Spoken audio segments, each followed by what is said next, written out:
बागलाण तालुक्यातील निकवेल येथील शेतकरी भरत कृष्णा वाघ यांच्या गुरासाठी साठवून ठेवलेल्या कुट्टी चाऱ्यास आज भर दुपारी आग लागली।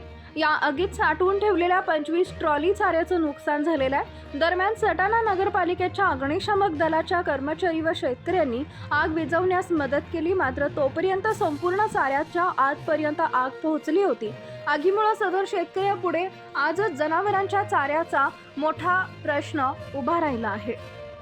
उन्हाचा तडाखा जसा वाढू लागलाय तशी आग लागण्याच्या घटनांमध्ये वाढ होऊ लागली आहे। यामुळे नागरिकांनी काळजी घ्यावी असं आवाहन आवाज बागलाणचा या वृत्तवाहिनीच्या वतीनं करण्यात येत आहे।